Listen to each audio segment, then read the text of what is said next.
The supply closet smelled of paper and toner when Jessica Morgan threw herself inside, her heart hammering against her ribs as if it wanted to escape her chest.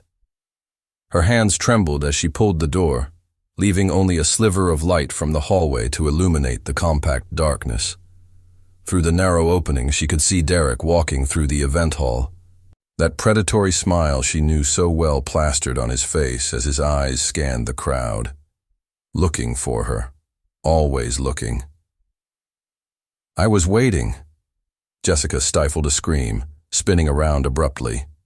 The male voice had come from the absolute darkness at the back of the closet, deep and controlled, with a hint of something she couldn't identify. Amusement? Curiosity? Before she could process what to do, a firm hand found her shoulder, gently guiding her further away from the door. A finger positioned itself over her lips the next second, and Jessica froze, all her senses on high alert. His scent reached her first.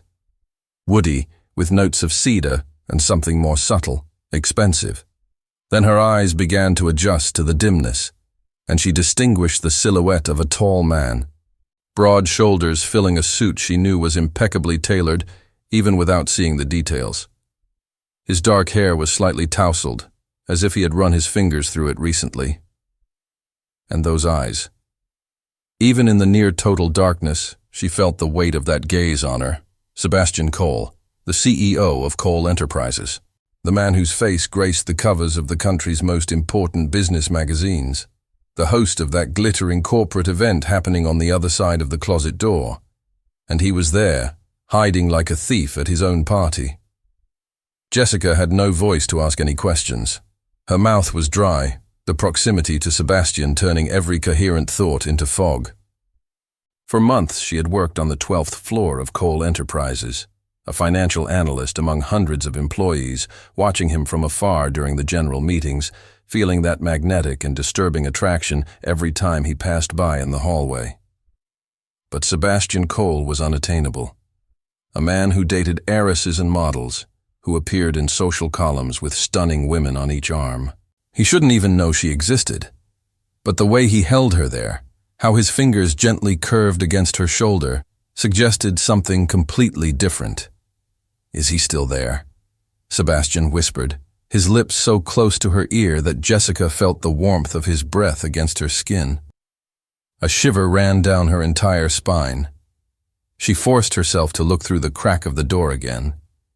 Derek had stopped near the drinks table, talking to someone Jessica didn't recognize, but his eyes were still scanning the room.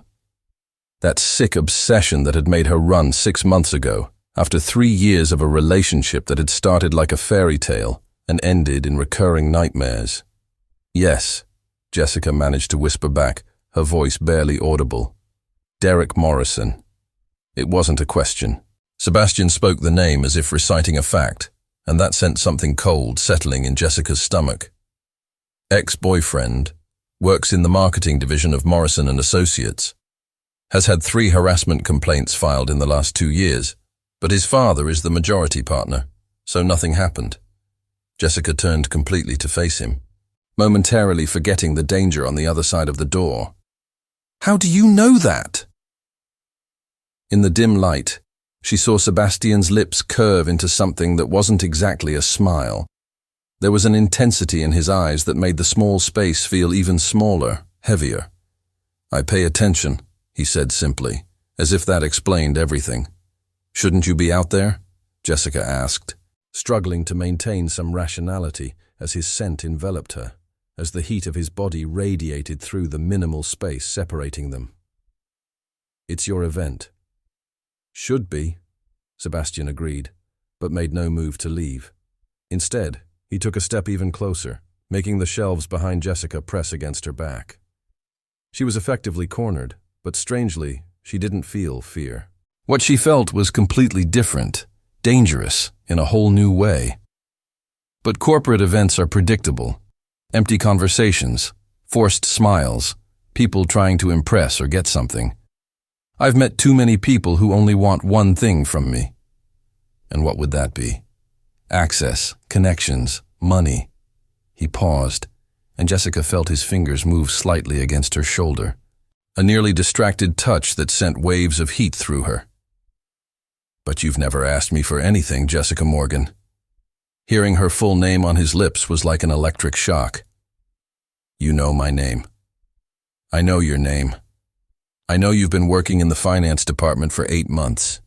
I know you always arrive 15 minutes early and stay late on Tuesdays and Thursdays. I know you drink black coffee, no sugar, and that you read while having lunch alone on the bench near the fountain on the ground floor." Sebastian's voice was low, almost hypnotic. "And I know you look at me when you think no one is noticing." The blush crept over Jessica's face in full force. That is mutual," he finished, and there was something vulnerable in that single word that made her heart leap. Completely mutual. The sound of voices in the hallway made them freeze. Jessica immediately recognized Derek's tone, louder now, closer. "Has anyone seen Jessica Morgan? Brunette, about 5'5", navy blue dress?" Sebastian moved with surprising speed, positioning himself between Jessica and the door. His body completely blocked any view anyone might have of the inside of the closet, even if they opened the door. It was a protective, instinctive gesture, and something inside Jessica's chest tightened painfully. "She doesn't want to talk to you," Sebastian murmured, so low that only Jessica could hear. It wasn't a question. It was an absolute certainty. "No," Jessica confirmed, her voice breaking slightly. "I broke up with him 6 months ago. I moved apartments. I blocked his number, but he keeps showing up, at the places I go, near my work.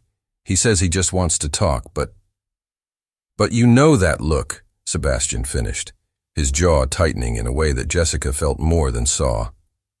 "That obsession that doesn't take no for an answer. How do you know?" "Because I made it a point to know everything about the man who was scaring the woman I can't stop watching for months." The raw honesty in Sebastian's voice left Jessica breathless. "And because I invited him to this event specifically for this to happen." Jessica blinked, trying to process those words. "What?" Sebastian finally looked at her again, and there was something dangerous and possessive in his eyes that should have scared Jessica, but instead made something in her lower belly tighten. "I needed a reason to be near you without raising suspicion, without making you pull away because of the differences between us. You're careful, Jessica. You wouldn't approach the CEO of the company like this, out of the blue, but if you needed protection." He left the sentence unfinished, letting the implications hang in the dense air of the closet. "This is manipulation," Jessica whispered, but her voice lacked any real indignation. She should be furious. She should be terrified.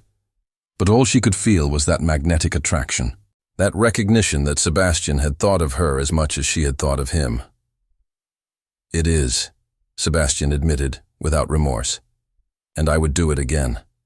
I would do much worse if it meant having you here, like this, without the masks we wear out there." He hesitated, something softer entering his expression. "But if you want to leave now, if I crossed a line I can't come back from, I will respect that. I'll make sure Derek is removed from the event. I'll ensure he never bothers you again, and you will never see me like this again. We can go back to being CEO and employee, nothing more." The hallway had fallen silent again. Derek must have moved away, at least for now. Jessica knew she should take the exit Sebastian was offering. All of this was too intense, too fast. Too dangerous. Powerful men and their obsessions. She had already run from one, but as she looked into Sebastian Cole's eyes, illuminated only by the minimal sliver of light coming through the door, Jessica saw something she had never seen in Derek's eyes. Vulnerability. A real question. The willingness to step back if she asked. Choice. He was giving her choice. "Why were you hiding here?" Jessica asked instead of answering, needing to understand before making any decision. "Before I came in. Why were you hiding from your own event?" Sebastian gave that almost smile again, but this time there was a sadness in it that made Jessica's heart ache. "Because sometimes," Sebastian began, his voice carrying a weight that Jessica hadn't expected, You need to disappear from your own life for a few minutes to remember who you really are. The answer caught her off guard. Jessica had expected something rehearsed, some polished corporate explanation. But there was a raw honesty in those words that resonated with something deep inside her. She knew that feeling. She knew the exhaustion of wearing a mask all the time, of being the version of herself that others expected. "I understand that," she admitted softly, and saw a genuine surprise cross Sebastian's face. "You do?" Jessica nodded, her eyes briefly drifting to the door before returning to him. "After I broke up with Derek, I spent months pretending I was okay, smiling at work, telling everyone I was moving on, that it was a fresh start. But the truth is, I was terrified. Every time my phone rang, every time I heard footsteps behind me on the street." She swallowed hard, forcing herself to continue. "Sometimes I would stay in the office bathroom for 20 minutes just to avoid pretending everything was fine." Sebastian's expression softened in a way that made Jessica's chest tighten. He raised his hand slowly, telegraphing each movement, giving her time to pull away if she wanted. When she didn't move, his fingers brushed gently against her cheek, and Jessica felt that simple touch reverberate through her entire body. "You shouldn't have to carry this alone," he said, and there was an implicit promise in those words that was both thrilling and frightening. "And you?" Jessica asked, her voice barely a whisper. "What makes you want to disappear from your own party?" Sebastian let his hand drop, but didn't pull away. If anything, he seemed to lean in even closer, as if the small space between them was magnetic. "Do you know how many people in that hall know my name? All of them? Probably. And do you know how many people there really know me?" He didn't wait for an answer. "None. To them, I'm Sebastian Cole, CEO of Cole Enterprises, billionaire at 34, Manhattan's most eligible bachelor according to Forbes. But no one asks what I want beyond quarterly profits or what my next business move will be." Jessica studied his face in the dim light, seeing for the first time the subtle lines of tension around his eyes, the way his jaw was perpetually tight. "And what do you want?" "Something real," Sebastian replied immediately, as if he had been waiting for that question. "Someone who looks at me and sees more than an investment portfolio. Someone who doesn't need me to open doors or make connections." His eyes locked onto hers with an intensity that stole the air from Jessica's lungs. "Someone like you." Her heart was beating so hard she was sure he could hear it. "You don't know me." "Not the way I want to," he agreed. "But I know enough. I know you stood up for Marcus from the IT department when his manager tried to blame him for a mistake that wasn't his. I know you donate part of your salary to the women's shelter in Brooklyn. I know you have a younger brother in medical school and that you work extra hours to help him with tuition because your parents can't." Jessica felt tears prick her eyes. "How do you know these things?" "Because when something matters to me, I pay attention. And you, Jessica Morgan, have been the only thing that has really mattered to me in a long time. It was too intense, too fast." Jessica knew that. But there was a sincerity in Sebastian's voice that cut through all her carefully constructed defenses. And while a part of her screamed caution, reminding her of Derek and how intense things could become dangerous, another part recognized that this was different. Sebastian had given her choice, had offered to step back. "This isn't normal," Jessica said, needing to put those words between them. "CEOs don't hide in closets. They don't obsess over financial analysts." "No," Sebastian agreed, a genuine smile finally touching his lips. "But I've never been particularly good at doing what's expected of me. Ask my board of directors. They have very strong opinions about my unconventional choices." Despite the tension, Jessica felt a smile pulling at her own lips. "Like hiding in supply closets?" "Among other things." The moment was broken by the sound of voices again in the hallway. This time Jessica recognized the voice of one of the executive assistants. "Mr. Cole, sorry to interrupt, But the Tokyo investors are looking for you? They said it's important. Sebastian sighed, and Jessica saw the professional mask slide back into place. The transformation was instant and a little unsettling. His shoulders straightened, his expression became more controlled, more distant. But when he looked at Jessica one last time, there was that vulnerability again, that silent plea. "I need to go," he said, his voice still low but with more authority now. "But this isn't over." "We're not over. We haven't even started," Jessica pointed out, trying to inject some rationality into the situation. "Then let's start." Sebastian reached into the inner pocket of his jacket and pulled out a card. Not a regular business card, Jessica realized as he placed it in her hand. It was more personal, with just a phone number in discreet gold lettering. "This is my private number, not my assistant's number, not the company's. Mine. Call me when you're ready to get out of here. I'll make sure Derek is escorted out of the building." "And if I don't call?" Sebastian was already turning to the door but paused, looking over his shoulder. "Then I will respect that. But I hope you do call, Jessica.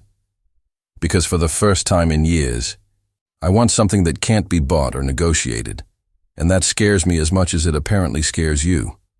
Before she could respond, he opened the door and stepped out, transforming completely into the confident, controlled CEO the world knew. Jessica watched him greet the assistant with a casual wave, as if he hadn't just spent the last 20 minutes hiding in a closet. Revealing parts of himself he clearly didn't show to anyone. The door closed, leaving Jessica alone in the darkness that suddenly felt oppressive without his presence. She looked at the card in her hand, feeling the weight of the expensive paper, the simplicity that screamed exclusivity. Her thumb traced the engraved numbers as her mind spun with everything that had happened. Sebastian Cole knew who she was, had paid attention to her, had manipulated the situation to create a moment like that, yes, but had also been completely honest about it. There were no lies, no games beyond the initial one, just a raw admission that he wanted her and was willing to do unconventional things to have her. Jessica knew she should be more disturbed by this. But all she could feel was that lingering warmth where his fingers had touched her face, that sensation of being truly seen by someone for the first time in a long time. She waited 5 more minutes in the closet before daring to leave. The hallway was empty, although she could hear the murmur of the party continuing in the main hall. With careful movements, Jessica made her way to the emergency exit at the back of the building, the one few knew about, but that she had discovered during one of her solitary explorations during lunch hour. The cold October air in Manhattan hit her as soon as she stepped onto the side street, making her shiver. She had left her coat hanging somewhere at the event, but there was no way to go back now. Not with Derek still potentially inside. Not with her emotions so confused and turbulent. Jessica started walking, without a specific destination, just needing to move. The card from Sebastian felt like it was burning in her closed hand. She should throw it away. She should forget all of this and maintain the professional distance she had kept until now. Powerful men and their obsessions. She had already learned that lesson once. But as she waited at the corner to cross the street, her phone vibrated. A message from an unknown number lit up the screen. "Derek has been removed from the event. I also took the liberty of having a private conversation with him about the consequences of continuing to harass you. I believe the point was well understood. You are safe now, Jessica. This doesn't change whether you decide to call me or not. Some gestures are priceless. S." Jessica read the message 3 times, her heart doing something complicated in her chest. Sebastian had kept his word, had protected her without expecting anything in return. The message wasn't manipulative, didn't pressure, didn't demand, just informed and left the choice completely with her. She looked at the card again, then at the message, then at the busy street in front of her where ordinary people lived ordinary lives, without billionaire CEOs hiding in closets or obsessive ex-boyfriends. Jessica took a deep breath, the cold air filling her lungs as she made a decision she knew would change everything. Her hands trembled slightly as she typed a response. "Thank you for your help with Derek, and for your honesty, even when it wasn't comfortable. It means more than you realize. I'm still processing everything, but I would like to talk, really talk, without closets or corporate events. Is that possible? The response came in less than a minute. Meet me tomorrow at 7 in the morning at the French bakery on the corner of West 23rd and 9th Avenue. The one without a name on the sign. I know the owner. We'll be alone. Jessica typed a simple confirmation before she could think too much about it, then tucked away her phone and the card. As she walked toward the nearest subway station, she didn't know if she was making the best decision of her life or committing a spectacular mistake. But for the first time since she had run from Derek, Jessica felt something beyond fear. She felt possibility, dangerous and exciting, pulsing in her veins like a promise. The French bakery had no sign on the facade, just a dark green door with stained glass that filtered the golden light from within. Jessica arrived at 6:50 in the morning, 10 minutes earlier than agreed, her hands buried in the pockets of her coat as the cold October wind whipped her loose hair.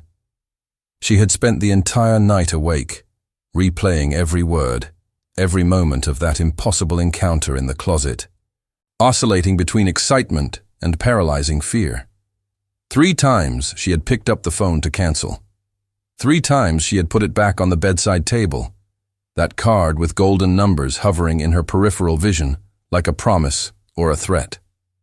The door opened before she could ring the bell, and there was Sebastian Cole, but not the polished and impeccable version she knew from the halls of Cole Enterprises. He wore dark jeans and a gray wool sweater that made his eyes look stormy even under the soft morning light. His hair was slightly damp, as if he had just stepped out of the shower, and there was something disarming about seeing him so casual, so human. "You came," he said, and there was genuine relief in his voice that made something tighten in Jessica's chest. "I almost didn't come," she admitted, because they had passed the point of polished lies. If she was going to do this, it would be with honesty, even if it hurt. Sebastian nodded, as if he expected that answer, and stepped aside to let her in. The interior of the bakery was small and cozy, with only 4 dark wooden tables and a counter where freshly baked breads cooled on trays. The smell of fermented dough and espresso filled Jessica's senses, making her stomach growl embarrassingly loud. "When was the last time you ate?" Sebastian asked, one eyebrow raised. Jessica tried to remember. The event had been the night before, but she hadn't touched any of the fancy canapes. Before that, a rushed yogurt during lunch. "Maybe yesterday morning." Something dark crossed Sebastian's face, but he didn't comment. Instead, he guided her to the table near the back window, where the morning light created golden patterns on the wooden floor. A gray-haired man appeared from the kitchen, smiling warmly at Sebastian before disappearing again without saying a word. "Pierre owes me some favors," Sebastian explained, sitting across from Jessica. "He'll bring us breakfast and then make sure we have privacy." "How many people in Manhattan owe you favors?" Jessica asked, trying to keep the tone light even with her heart racing. "More than I would like. Fewer than people assume." Sebastian leaned forward, his fingers intertwined on the table. "But I didn't bring you here to impress you with connections or power. I brought you here because this place is real. Pierre doesn't care who I am outside. He just knows I like his croissants and that I always pay in cash." Jessica studied the man in front of her, looking for signs of manipulation, for the carefully rehearsed performance Derek had always used. But all she saw was that raw vulnerability she had glimpsed in the closet, that willingness to show himself that was simultaneously terrifying and magnetic. Pierre returned with a loaded tray. Still warm croissants, pain au chocolat, a small jar of homemade strawberry jam, espresso in delicate cups, and freshly squeezed orange juice. It was simple, but there was a care in the presentation that made Jessica's throat tighten. "Thank you, Pierre," Sebastian said softly, and the older man just nodded before disappearing again. Jessica picked up a croissant, her hands needing something to do besides shaking. The pastry crumbled perfectly when she took the first bite, buttery and light, and she had to suppress a moan of satisfaction. When she looked up, Sebastian was watching her with an intensity that made her face heat up. "What?" she asked, still chewing. "You," he said simply. "The way you truly appreciate things. It's not performative. It's not to impress. You just feel." Jessica swallowed, suddenly hyper-aware of every movement. "That's strange to say." "Probably." Sebastian picked up his own cup of coffee but didn't drink, just held it between his hands. "I've spent so much time at dinners where the food costs $1,000 a plate and no one really pays attention to the flavor. It's all about being seen in the right place, posting the perfect picture, making the right connections. But you..." He paused, searching for the right words. "You really live things." Jessica put the croissant back on the plate, her hunger momentarily forgotten. "Sebastian, why am I here? Really? No games, no carefully planned manipulation. Why do you want this?" She gestured between them, encompassing everything that still had no name. He was silent for a long moment, his eyes fixed on the coffee in his hands. When he finally spoke, his voice was lower, rawer than Jessica had ever heard. "My father built coal enterprises from the ground up. He was relentless, brilliant, and completely incapable of any real emotional connection. My mother left when I was 7 because she could no longer live with a man who saw everything, including his own family, as assets to be managed." Sebastian paused, his fingers tightening around the cup. "He trained me to take over the company from a young age. There were no sports or childhood friends, just tutors, business meetings, crushing expectations. When I took over as CEO at 28, after he had his first heart attack, I had exactly what he wanted. I was efficient, relentless, successful." Jessica felt tears prick her eyes, but she didn't interrupt. Sebastian needed to say this, and she needed to hear it. "But I was also completely empty," he continued, finally looking at her. "The women I dated were chosen for social compatibility, or because they wanted access to my world. The friends I had were business connections. Every conversation was a transaction. Every relationship had a strategic goal." He took a deep breath, tremblingly. "And then, 8 months ago, I was walking through the finance department to a meeting and I saw you. You were fighting with the printer, cursing softly in Spanish, and when you finally got it to work, you smiled to yourself as if you had conquered the world. It was the most genuine thing I had seen in years." Jessica felt a tear slide down her face, but she didn't wipe it away. "Sebastian."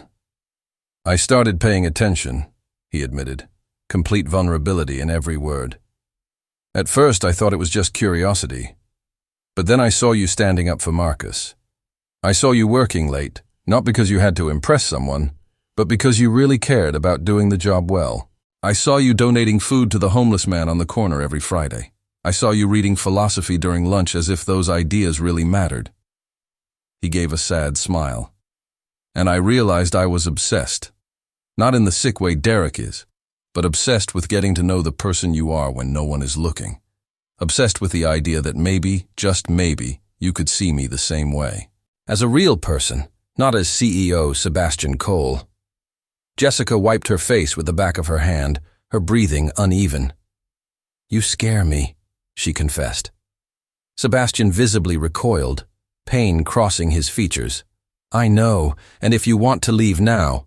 "No," Jessica interrupted quickly. "You don't understand. You scare me because I spent 3 years with Derek, thinking that intensity was love.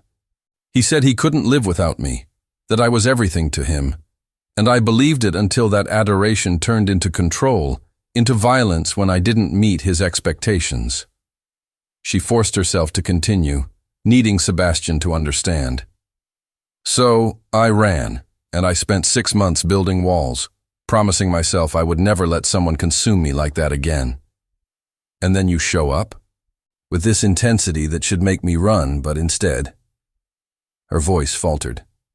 "But instead," Sebastian whispered, leaning forward but not touching her, giving her space. "But instead, I want more. And that terrifies me because I don't know if I can trust my own judgment. Derek seemed perfect at first, too. Sebastian was silent for a long moment, processing those words. Then, slowly, he extended his hand across the table, palm up, an offer, but not a demand. "Can I show you the difference?"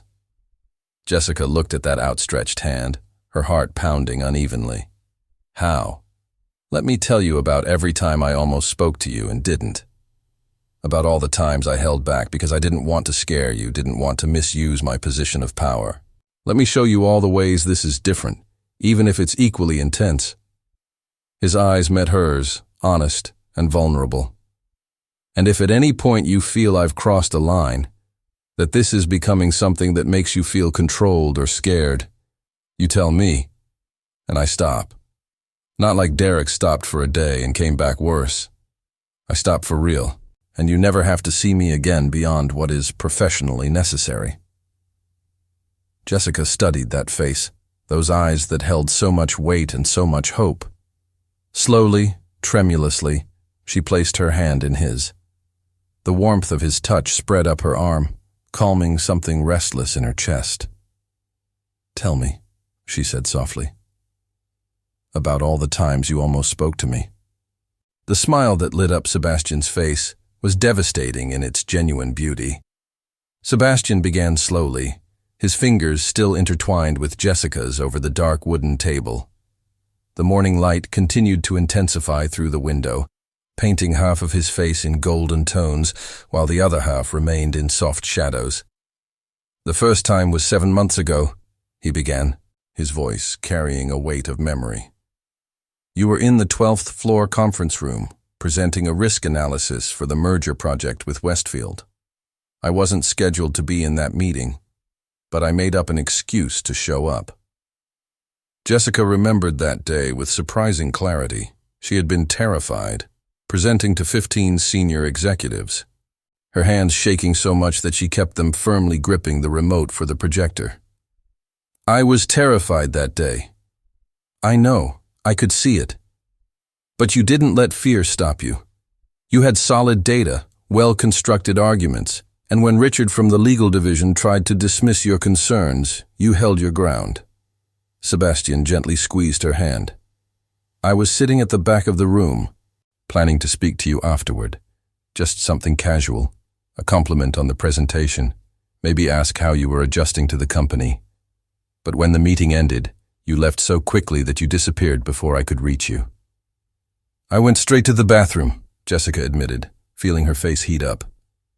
"I thought I was going to vomit from nerves." The second time was 3 weeks later. You were on the bench near the fountain, reading during lunch. I had just come out of a frustrating meeting with investors who only cared about short-term profits, with no vision for the company's sustainable growth.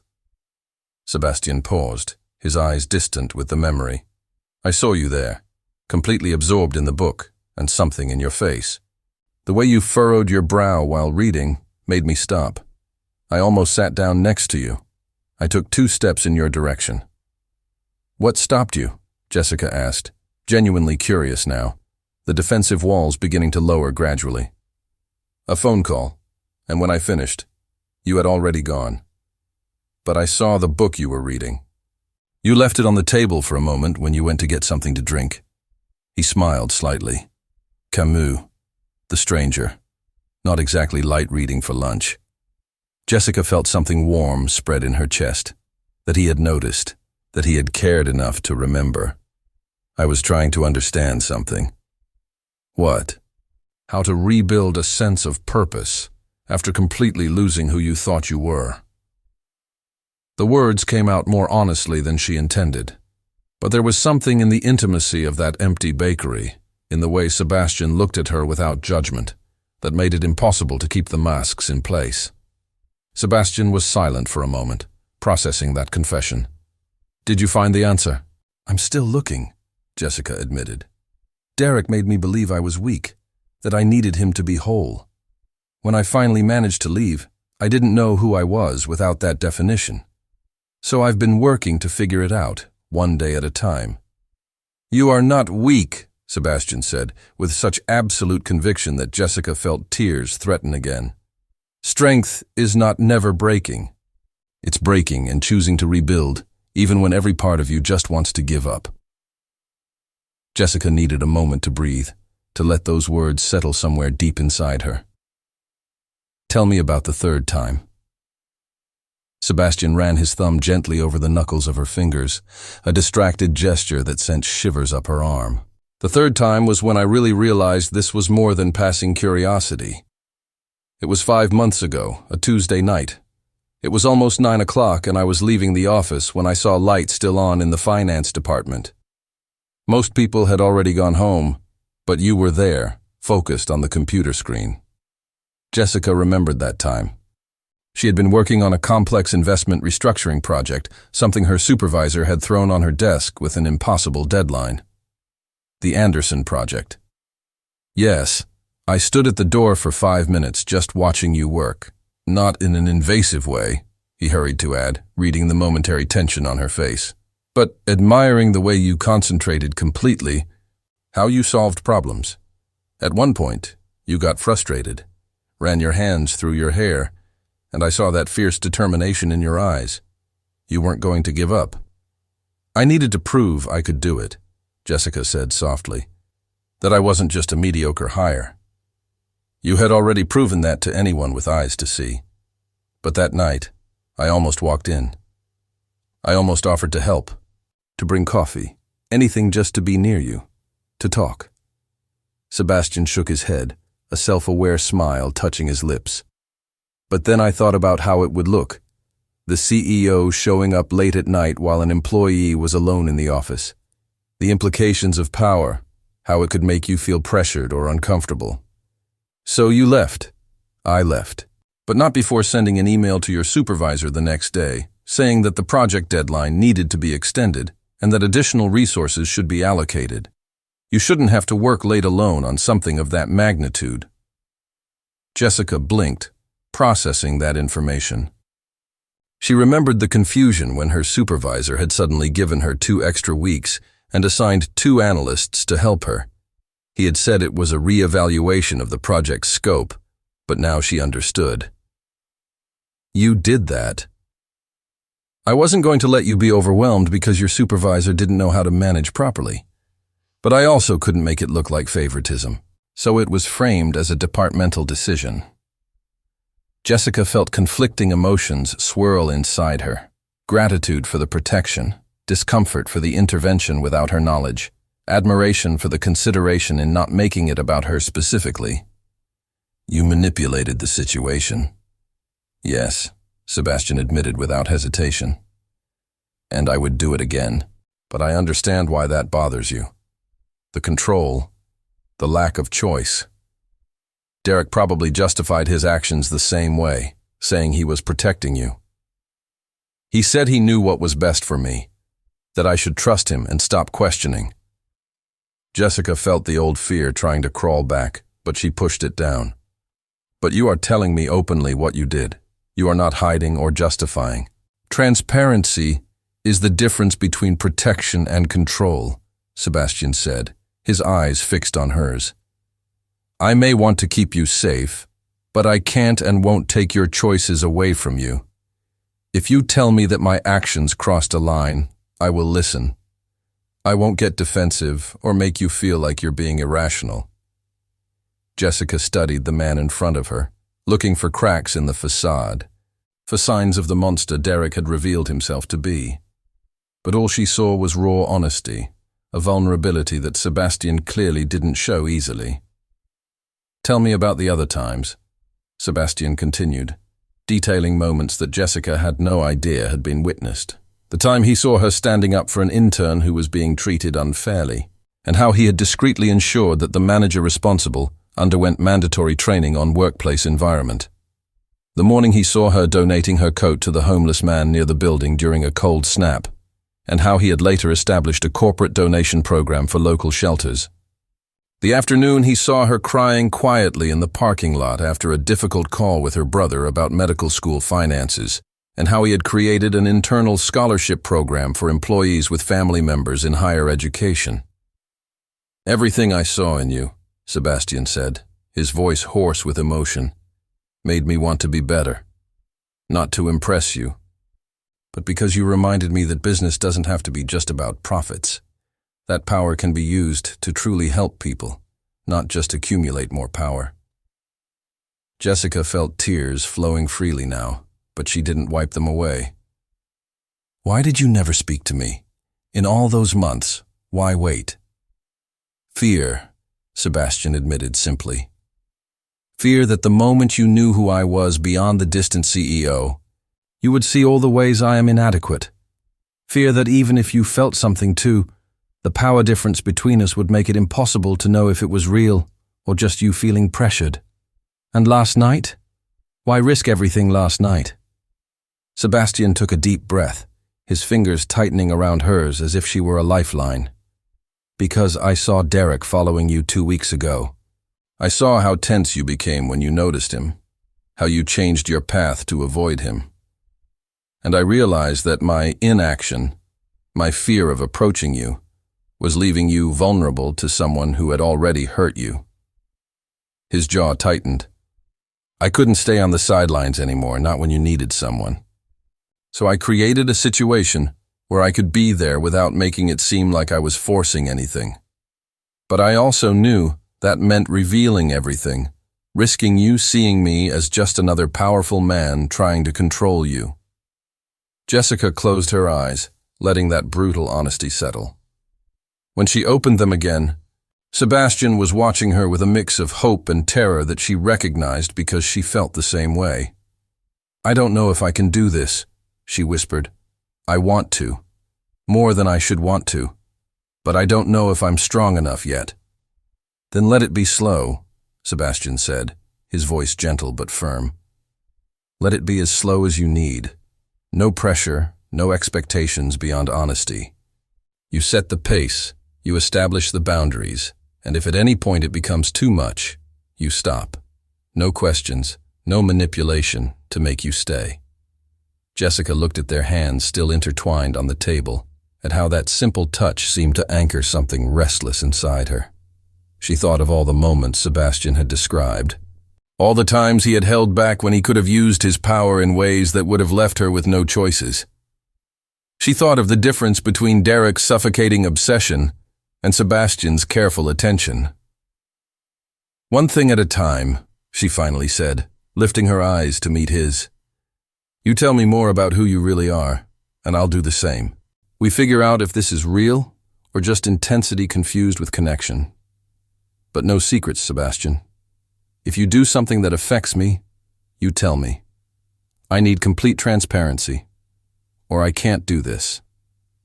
The smile that lit up Sebastian's face was like dawn, slow and devastatingly beautiful. Complete transparency, he agreed. And Jessica? Thank you for giving me this chance, for not running away immediately.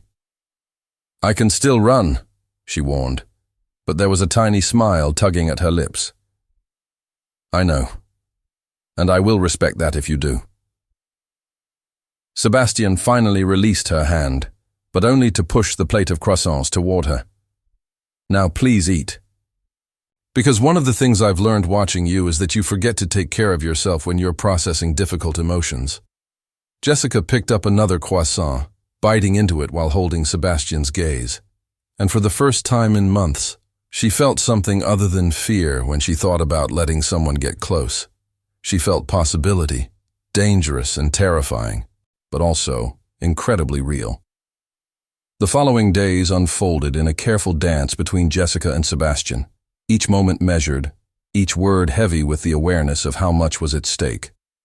They met in the most unlikely places in Manhattan, always away from the curious eyes of Cole Enterprises, always in spaces where they could just be two people trying to get to know each other without the weight of corporate titles or social expectations. Jessica discovered that Sebastian had a habit of walking for hours when he needed to think, wandering the streets of Chelsea and West Village in the early morning hours when the city was still quiet. She found him on one of those walks on a Thursday, the November air biting at her cheeks as they strolled along the Hudson River Greenway with no specific destination. My mother called me yesterday, Sebastian said suddenly, his hands buried in his coat pockets. First time in 6 months. She wants to have lunch. Says we need to talk about the family legacy. Jessica looked at him, noticing the tension in his jaw.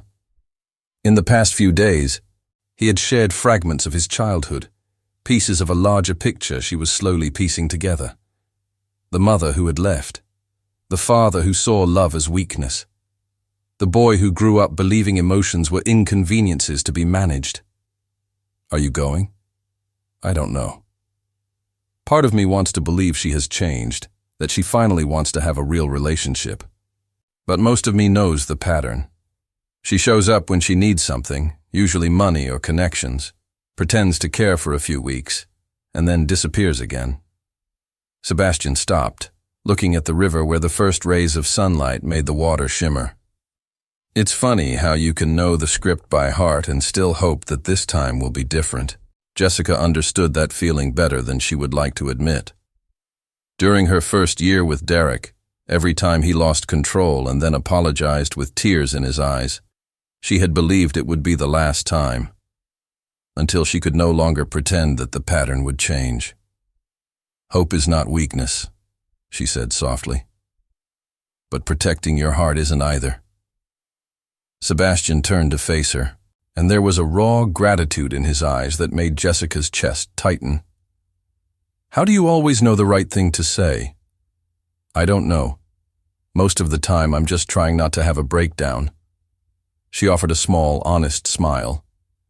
But I understand what it's like to want to believe in someone even when every past experience tells you not to. They continued walking in comfortable silence, their shoulders occasionally brushing when the sidewalk narrowed. Jessica had learned that Sebastian was not someone who filled silences with empty chatter. He thought before he spoke, chose his words carefully, and when he said something, it was because it truly mattered. Tell me about your brother, Sebastian asked after a while. Diego, right? Medicine at Columbia. Jessica felt warmth spread in her chest at the thought of her younger brother. He's in his 3rd year, wants to be a pediatric surgeon, work in underserved communities. He's idealistic in a way I used to be before Derek. She paused, considering her next words carefully. Our parents immigrated from Mexico when I was 5. My dad works in construction, my mom cleans houses. They sacrificed everything to give us education, opportunities they never had. Diego is their pride, proof that it was worth it. And you? Sebastian asked gently. How do they see you? The question caught her off guard. No one had ever asked her that before. Everyone assumed she was also a source of pride, with her finance degree and job at a prestigious company. But the truth was more complicated. They were confused when I broke up with Derek. He was charming with them, successful, 3rd-generation American, with a perfect accent and connections. They thought I had found stability, someone who could give me the easy life they never had. Jessica felt the familiar burn of tears, but she held them back. I never told them about the abuse. How could I explain that the perfect man they adored left me with bruises I hid with makeup? That he locked me in the apartment and obsessively checked my phone? Sebastian stopped walking abruptly, turning to face her completely. There was something dangerous in his eyes, a cold rage that she recognized as being directed, not at her, but through her, to Derek. He hit you. It wasn't a question, but Jessica nodded anyway. Not at first. At first it was just jealousy he said was love. Then came the comments about my weight, my clothes, my friends. Then it was financial control, isolation. By the time the physical violence started, I was already so convinced it was my fault that it didn't occur to me to leave until he nearly broke my wrist during an argument about me staying late at work. Sebastian's hands clenched into fists in his pockets, his breath coming out in white clouds in the cold morning air. Where is he now? After I removed him from the event, where is Derek Morrison? There was something in the way he asked that sent a shiver down Jessica's spine, but not from fear. It was almost as if Sebastian was holding back from doing something drastically protective. I don't know. He stopped showing up near my apartment, stopped texting from unknown numbers. Whatever you said to him worked. Good. Sebastian took a deep breath, clearly trying to calm himself. And your parents? Do they know now? No. I let them believe it just didn't work out, that we wanted different things. It's easier than seeing the disappointment in their eyes, the guilt for not having noticed.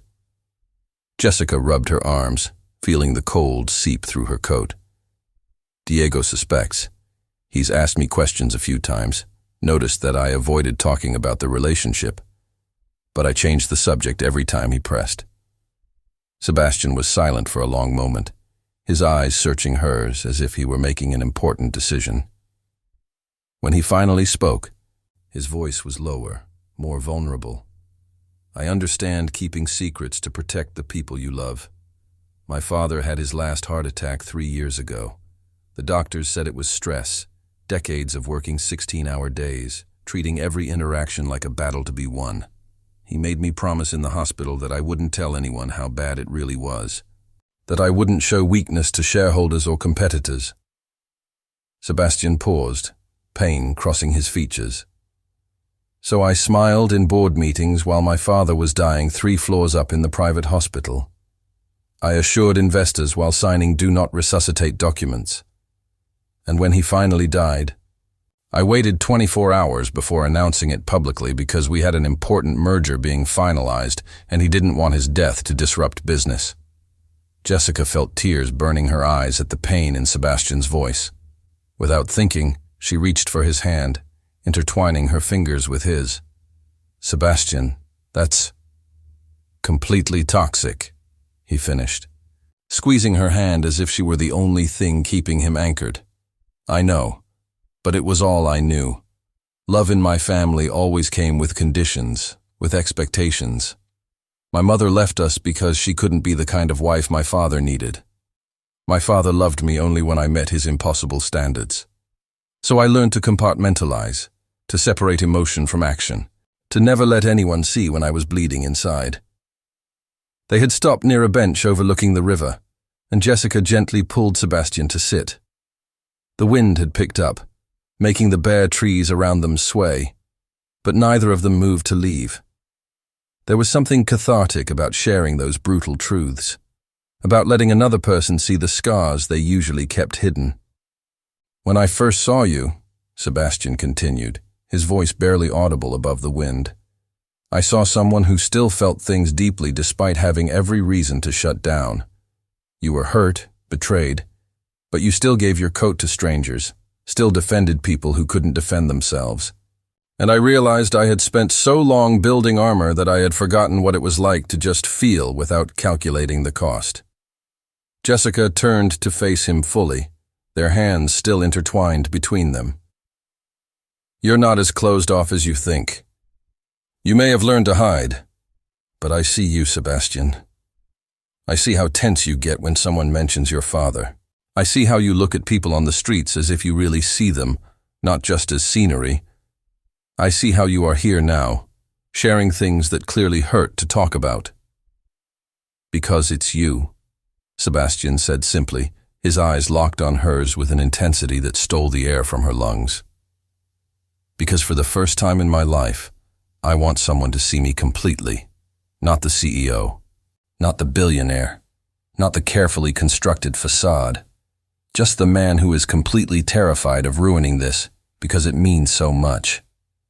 Jessica's heart raced so fast she was sure he could hear it. There was a raw vulnerability in the way Sebastian looked at her, an unspoken question hanging in the cold air between them. She knew she was on the brink of something that would change everything, that once she crossed that line, there would be no turning back. I'm scared too, she admitted, her voice trembling slightly. I'm scared that this is too intense, too fast. I'm scared that my judgment is compromised because you've made me feel safe for the first time in years. I'm scared of waking up one day and discovering that this was just another form of obsession, just prettier at the start. Then let's take it slow, Sebastian said, echoing their words from the bakery days ago. Let's keep doing this. Talking, sharing, being honest even when it hurts. And if at any point you feel like you're losing yourself in this, you tell me. Because I don't want you changing to fit into my world, Jessica. I want to figure out how our worlds can coexist without either of us having to disappear. Jessica studied his face, searching for signs of manipulation, for cracks in his sincerity. But all she saw was the same mix of hope and terror reflected back at her. Slowly, giving him time to pull back if he wanted, she leaned in and rested her head on his shoulder.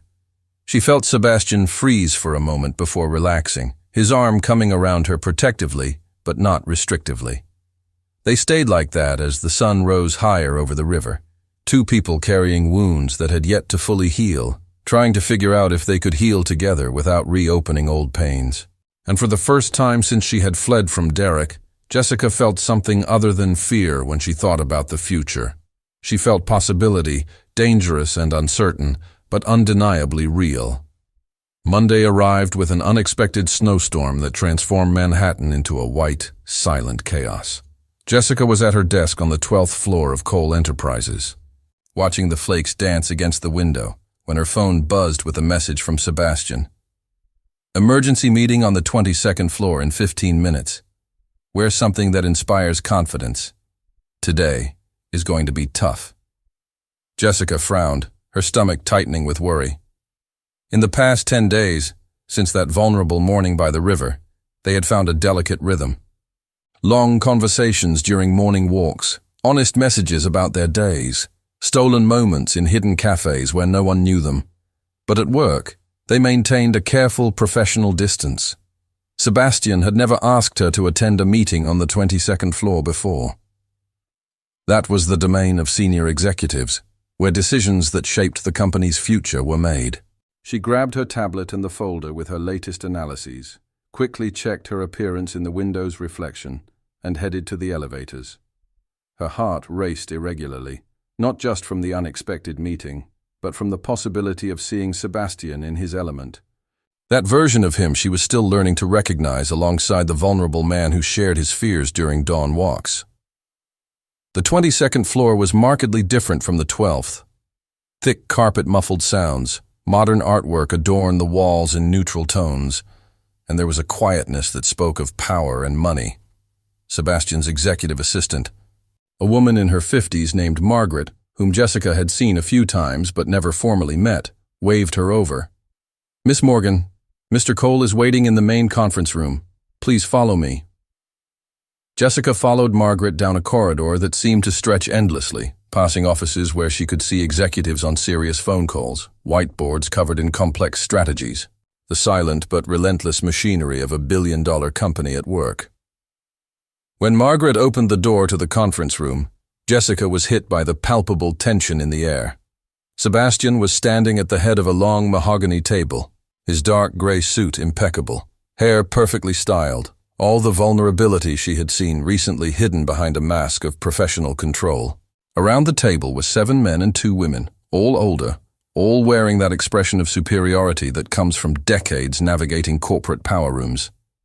Jessica recognized a few faces from photos in annual reports. The board of directors. "Miss Morgan, thank you for coming so quickly," Sebastian said. His voice formal, but with a kindness in his eyes when he met hers that no one else seemed to notice. "Please, take a seat here." He indicated a chair directly to his right, positioning her as someone important, not just a junior analyst. Jessica sat down, hyper-aware of all the eyes on her. An older man at the end of the table studied her with barely concealed skepticism. "Sebastian, with all due respect, why is a junior financial analyst present at a board meeting?" "Because Miss Morgan has insights on the matter we're discussing that far exceed her official ranking," Sebastian replied, his voice carrying an authority that allowed no argument. He tapped on the tablet in front of him, and a projection appeared on the wall behind him. "As everyone knows, Morrison and Associates approached us about a potential merger. They want access to our technology divisions in exchange for their connections in the European real estate market." Jessica felt her entire body go cold. Morrison and Associates, the company where Derek's father was a majority partner. She forced herself to maintain a neutral expression, but when her eyes briefly met Sebastian's, she saw that he knew exactly what that revelation meant for her. A woman in her 50s with a pearl necklace spoke, her voice sharp. "It's an excellent opportunity. The Morrisons have properties in London, Paris, Berlin. Their access could give us entry into markets we've been trying to penetrate for years." "It could," Sebastian agreed, "but at a cost I'm not willing to pay." He moved to the next slide, and Jessica immediately recognized the data. It was her project, the risk analysis she had prepared weeks ago as part of her regular work. But there was something more there now, additional layers she hadn't seen before. Miss Morgan identified concerning patterns in Morrison's financial reports, property acquisitions that seem legitimate on the surface, but when you dive deeper, reveal a web of questionable transactions. Jessica found her voice, surprising herself with how firm it came out. "There are 3 specific properties in Berlin that were purchased for significantly below market value through shell companies. When I traced the previous owners, I discovered they were forced to sell due to strategically timed legal actions that were later quietly withdrawn as soon as the properties changed hands." "That's speculation," the gray-haired man protested. "Real estate deals are complex. You can't suggest impropriety based on—" "It's not speculation when there's a documented pattern over 8 years," Sebastian interrupted coldly. He moved to another slide, this one showing a network of connections. "Miss Morgan has spent the last 3 months on her own time and with my discreet authorization, investigating every significant transaction of Morrison. What she found is a systematic history of unethical business practices that border on illegal." "Why weren't we informed of this investigation earlier?" the pearl-clad woman demanded, her tone accusatory. "Because," Sebastian said, his jaw tightening in a way that Jessica now recognized as controlled anger, "I needed to be absolutely certain before bringing this to the board. And because some people in this room have social connections with Morrison executives that could have compromised the confidentiality of the investigation." The silence that followed was tense and charged. Jessica could feel the power dynamics shifting around the table, alliances being reassessed, calculations being redone. She forced herself to breathe evenly, reminding herself that Sebastian had chosen to trust her with this for a reason.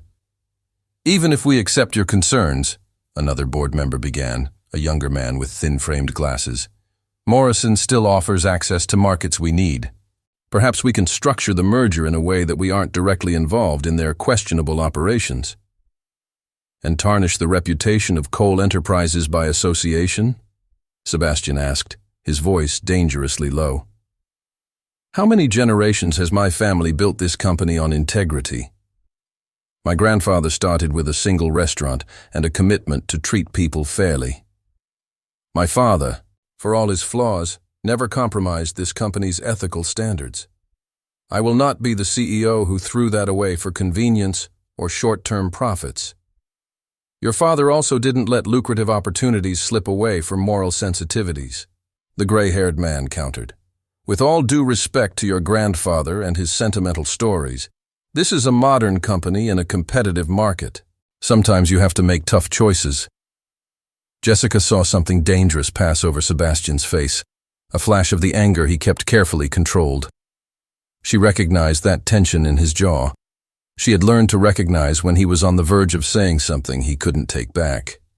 Without fully thinking, she leaned slightly forward, her voice calm but clear, cutting through the tension. "If I may add," she began, feeling all eyes turn to her again, "there's another factor the board should consider. Derek Morrison, the son of the majority partner, has 3 formal sexual harassment complaints in his human resources file, all filed away due to his family's influence. There are also 2 impending lawsuits from former employees that were quietly settled. If Cole Enterprises merges with Morrison and Associates, we will be not only associated with questionable business practices, but also with a corporate culture that protects predators." The silence that followed was absolute. Jessica could hear her own heart beating. She could feel the weight of every gaze on her. She had exposed Derek in a way she hadn't planned, had made it personal when she should have kept it professional. But looking at Sebastian, seeing how his eyes held hers with fierce pride and gratitude, she knew she had made the right choice. "Those are serious accusations," the pearl-clad woman said slowly. "If they are true, they are true," Sebastian confirmed. "Miss Morgan has complete documentation, including witness statements and records that Morrison thought were safe. She also has personal experience with Derek Morrison's behavior, which makes her perspective particularly valuable." Jessica felt her face heat up, but she kept her gaze steady. She hadn't told Sebastian all the details, but clearly he had done his own investigation. Part of her wanted to be furious at that invasion, but the larger part recognized that he was using his power not to control her, but to protect her and validate her experience. The glasses-wearing man leaned back in his chair, his fingers drumming thoughtfully on the table. If this were to come out publicly, the reputational damage would be significant. We would be associated not only with questionable business practices, but with a culture of harassment. "Exactly," Sebastian said, moving to the final slide. "That's why I'm recommending we completely reject the Morrison merger proposal. Furthermore, I propose we discreetly share our findings with the appropriate regulatory authorities. Not as an attack, but as an ethical duty." "That would make powerful enemies," the gray-haired man warned. "The Morrison family has connections throughout Europe and North America. They won't just accept this." "Then let them be our enemies," Sebastian replied, and there was a determination in his voice that made Jessica's chest tighten. "I would rather have enemies for doing the right thing than allies built on corruption and abuse." The meeting continued for another 40 minutes, with heated debates about legal implications, financial risks, and alternative expansion strategies.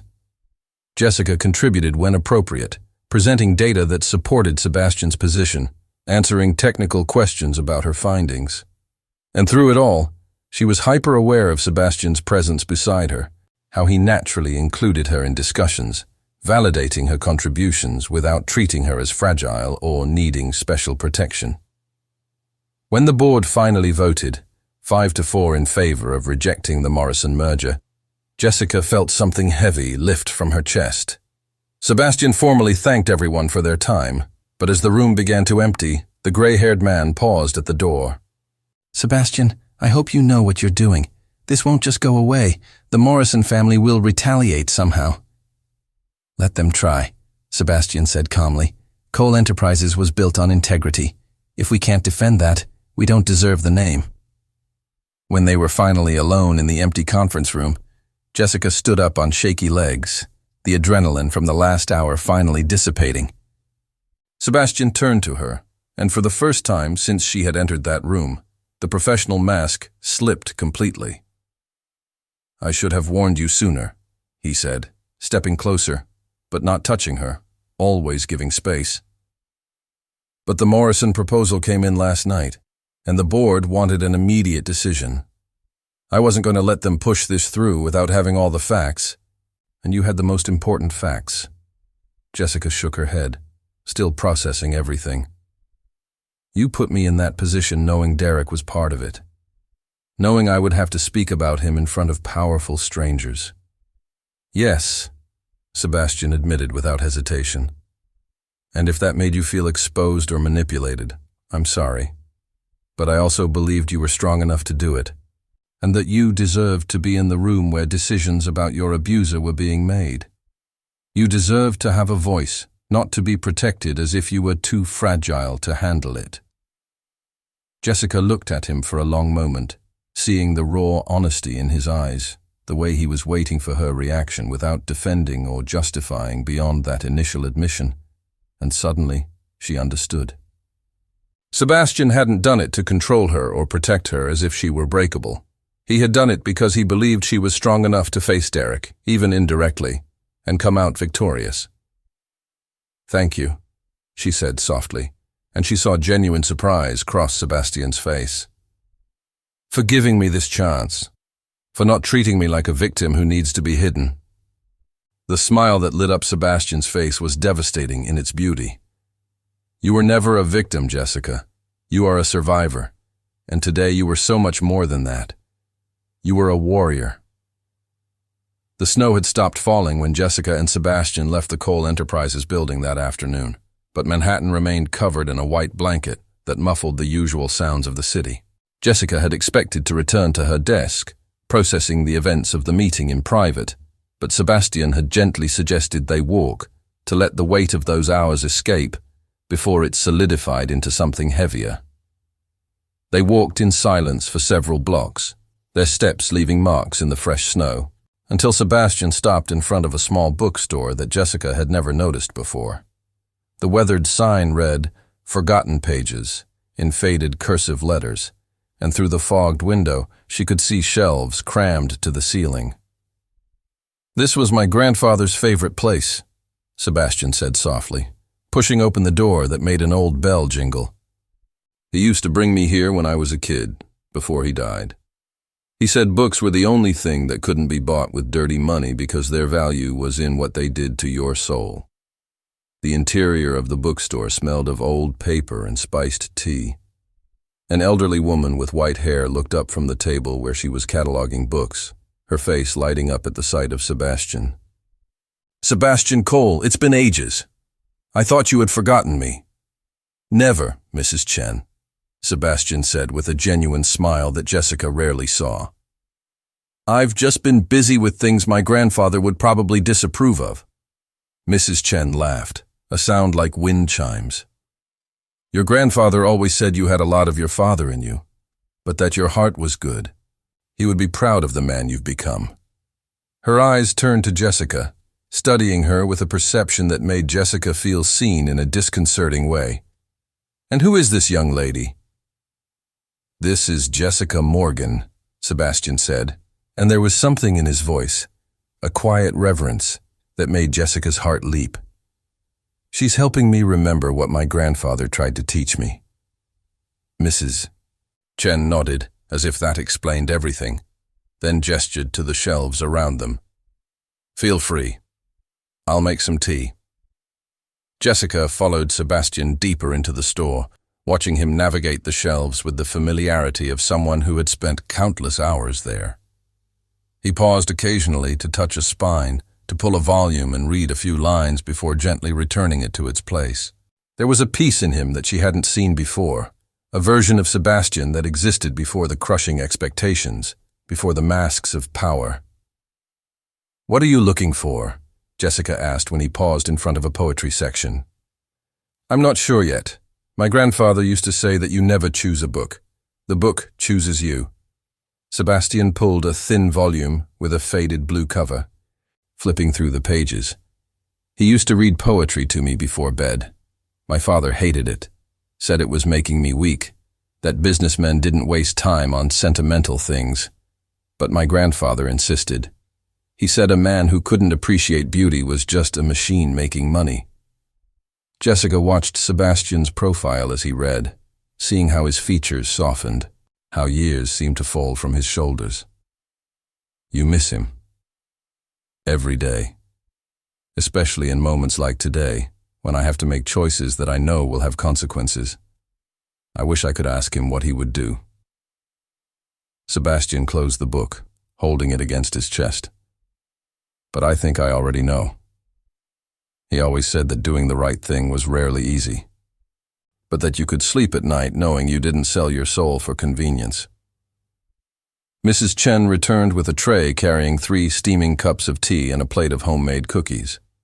She guided them to a small alcove in the back of the store where 2 worn armchairs flanked a low table. Jessica sank into one, the upholstery molding to her body like a hug, while Sebastian sat in the other. "So," Mrs. Chen said, handing over the tea and sitting on a nearby stool, "what brings you 2 here on a Tuesday afternoon?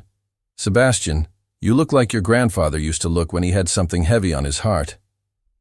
Sebastian took a sip of tea, his eyes meeting Jessica's for a brief moment, before returning to Mrs. Chen. "I had to make a decision today that will make enemies, a decision my father would probably have told me was foolish and idealistic." But it was the right decision, Mrs. Chen completed, not as a question, but as a statement. Your grandfather always said your father was brilliant in business, but blind to humanity, that he confused profit with purpose. She turned to Jessica, her eyes perceptive and kind. And you, young lady, what is your story? Jessica hadn't expected to be put in the center of the conversation, but there was something in Mrs. Chen's calm presence that made it impossible to be anything but honest. I spent a long time letting other people define who I was. A man who said he loved me but treated me like property. A family that saw me through what I could achieve, not who I really was. And then Sebastian showed up and scared me because he saw things in me that I had forgotten existed. Mrs. Chen nodded slowly, as if Jessica had confirmed something she already suspected. Real love scares us because it requires us to be vulnerable, to remove the armor we've built to survive and allow someone to see all the parts of us we keep hidden. She looked between the two, a small smile touching her lips. You both carry deep scars, but scars are just proof that we survived, that we had the courage to keep going even when everything told us to give up. Sebastian placed his teacup on the table, his fingers loosely intertwined in his lap. How do you know when it's real? When it's love and not just two broken people trying to fill voids? You don't know. Not at first, Mrs. Chen replied with the wisdom of someone who had lived many lives. But real love grows in honesty. It grows when you can show your ugliest parts to someone and they don't run away. When you can disagree and still choose to stay. When the silence between you is as comfortable as the words. Jessica felt tears prick her eyes, but she didn't hold them back. There was something sacred about that little space in the back of the bookstore, as if those moments existed outside of normal time. I'm afraid of not knowing the difference between love and control. That my judgment is so compromised that I'll wake up one day and realize I made the same mistake again. Then let me ask this, Mrs. Chen said gently. That man who says you scare him, when he does something you don't like, can you tell him that? Can you disagree without fear of retaliation? Jessica thought about that morning's meeting, about how she had questioned Sebastian's decision to bring her and how he had listened without getting defensive. She thought of all the conversations they had had where she had expressed doubts or fears, and how he had always made space for those feelings without trying to manipulate her out of them. Yes, she finally answered. Yes, I can. And him? Mrs. Chen turned to Sebastian. When she challenges you, when she points out your flaws, do you punish her for it? Sebastian shook his head, his voice low but firm. I value that. Because she sees me clearly, without the illusions that other people carry. And when she points out where I'm wrong, it's because she cares enough to be honest, not because she's trying to hurt me. Mrs. Chen stood up, taking the empty cups. Then you have something rare, something worth fighting for, even when it's scary. She paused at the entrance of the alcove, looking back. Sebastian's grandfather used to say that courage is not the absence of fear, but the choice to move forward despite it. You both have already shown courage in surviving your wounds. Now you need to have the courage to heal. When they were alone again, Jessica found herself studying Sebastian with new eyes. She saw the powerful man who had faced his board to do the right thing. She saw the wounded boy who still longed for the approval of a dead grandfather. She saw the vulnerable man who had chosen to be honest, even when it would have been easier to manipulate. What are you thinking? Sebastian asked softly, interrupting her thoughts. Jessica took a deep breath, making a decision she knew would change the course of everything. I'm thinking that I'm afraid. That every instinct I've developed over the last few years is screaming for me to run, to protect myself. But I'm thinking that maybe, just maybe, true courage is choosing to stay anyway. Sebastian didn't move immediately, giving her time to change her mind, to retreat. But when it became clear that Jessica had made her decision, he extended his hand, palm up, an offer without demands. Slowly, Jessica placed her hand in his, feeling the warmth of his touch spread up her arm, calming something restless inside her. "We don't have to have all the answers right now," Sebastian said, his fingers intertwining with hers. "We can figure this out together, one day at a time. With honesty, with patience, with the understanding that we will mess up sometimes, but that we choose to keep trying." Jessica nodded, tears finally streaming freely down her face. "I want to try. To really try, not just let it happen, but actively choose this every day." The smile that lit up Sebastian's face was like dawn, slow and devastatingly beautiful. He stood up, gently pulling Jessica to her feet as well, and then, giving her all the time in the world to pull away if she wanted, he pulled her into a hug. Jessica melted against him, her face buried in his chest, listening to the steady beat of his heart. And for the first time since she had run from Derek, she allowed herself to believe that maybe, just maybe, she deserved this. Deserved to be seen, to be valued, to be loved in a way that made her stronger instead of smaller. When they finally left the bookstore, night had fallen over Manhattan, transforming the snow into a fairy tale landscape under the city lights. Sebastian held her hand as they walked, not possessively, but with gentle assurance. And Jessica, for the first time in years, didn't feel the need to pull away, to keep distance to protect herself. "Where are we going?" she asked, when she realized they were walking without a specific direction. "Wherever you want," Sebastian replied, and there was a promise in those simple words that made Jessica's heart leap. "Today, tomorrow, always. We will go wherever you want, at the pace you need. Because this isn't about me guiding you, Jessica. It's about us finding the way together." And as they walked through the snowy streets of Manhattan, two people carrying wounds that were slowly learning to heal, Jessica felt something she had thought was lost forever. Hope, fragile and precious, blooming in her chest like the first flower of spring after a brutal winter. And for the first time since her life had collapsed, she looked to the future not with fear, but with possibility.